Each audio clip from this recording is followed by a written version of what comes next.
Bonjour tout le monde, très content de vous retrouver sur ma chaîne Corner Canapé. Alors aujourd'hui on va revenir sur l'un des gros transferts de ce mercato hivernal, Sacha Boey qui quitte Galatasaray pour rejoindre le Bayern Munich.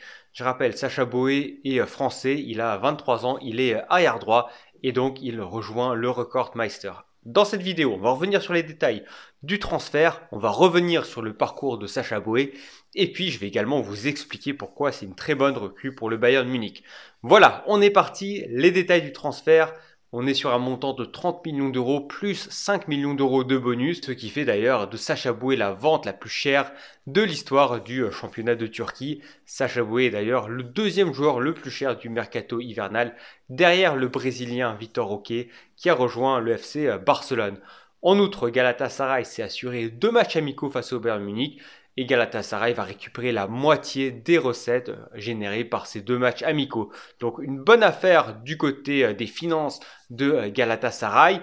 Maintenant, concernant Sacha Boey, on a un jeune joueur, 23 ans, il n'a jamais joué en équipe nationale d'équipe de France, jamais joué même avec les espoirs, et donc maintenant le grand saut du côté du club bavarois. Sacha Boey, il a été formé du côté du Stade Rennais, mais il a finalement joué très peu avec son club formateur. Il a été prêté une saison dans le club de Dijon, mais cette saison-là, Dijon est descendu en Ligue 2.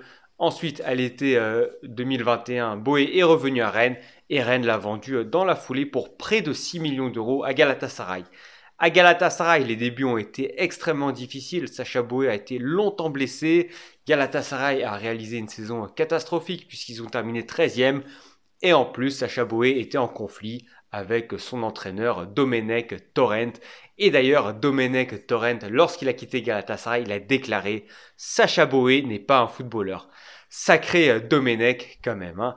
Voilà donc pour le parcours, les débuts en tout cas de Sacha Boey. La saison dernière, ça allait beaucoup mieux. Il est devenu titulaire indiscutable au poste de latéral droit. Et il a carrément poussé Léo Dubois, international français, sur le côté gauche de la défense. Galatasaray a été champion de Turquie et Sacha Boey a grandement contribué au titre. Cette saison, Sacha Boey, il a même fait des débuts en Ligue des Champions. Il a d'ailleurs marqué pour son premier match. Il a fait des bonnes performances, notamment face au Bayern Munich.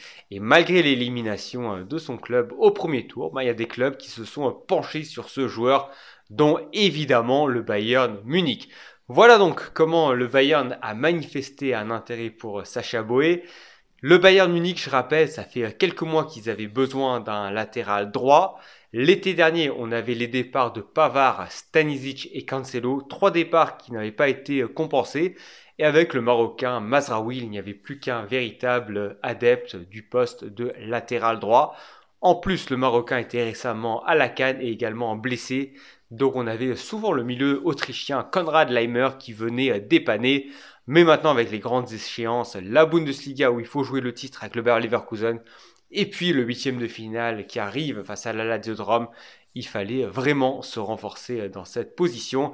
Et c'est pour ça que Sacha Boey est un peu attendu comme le sauveur du côté du Bayern, et je dirais même comme une Boey de sauvetage. Je rappelle que le Bayern Munich a également signé 2 autres joueurs, Eric Dyer en défense centrale et puis Brian Saragossa. Le premier arrive en provenance de Tottenham et puis Saragossa, un joueur espagnol qui arrive en provenance de Grenade. Sacha Boey, joueur avec énormément de qualité, un joueur qui a une superbe condition, il est capable de courir non-stop pendant 90 minutes, un très bon physique, mais c'est surtout un joueur extrêmement vif, extrêmement agile et qui a un superbe timing défensif, ce qui lui permet également de défendre par rapport à des joueurs extrêmement rapides.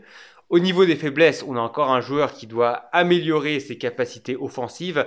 À Galatasaray, c'était 83 matchs, 4 buts, 4 passes décisives. On peut quand même faire mieux lorsqu'il s'agit d'un joueur qui évolue dans un club qui domine son championnat. Alors du côté du Bayern Munich, il va falloir maintenant s'adapter. Le niveau sera évidemment bien plus élevé que ce que l'on avait du côté de la Turkish League.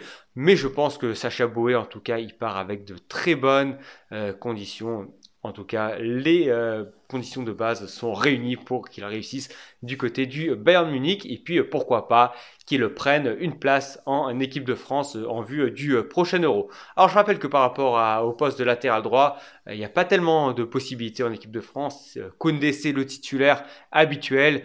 Il y a également Klose, éventuellement Pavard. Donc on est assez limité dans ce secteur côté français. Et pourquoi pas une place qui pourrait se libérer pour Sacha Boey en cas de bonne performance.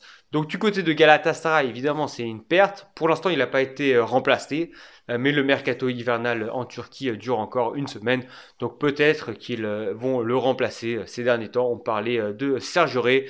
Affaire à suivre. Donc voilà, concernant Sacha Boey, va-t-il pouvoir s'imposer du côté du Bayern Munich et puis surtout va-t-il pouvoir trouver sa place en équipe de France? Ce sera son défi d'ici la fin de saison. Voilà, je vous remercie de m'avoir écouté jusqu'au bout, c'est la fin de cette vidéo et puis on se dit à très bientôt pour parler de plus de foot. Ciao ciao!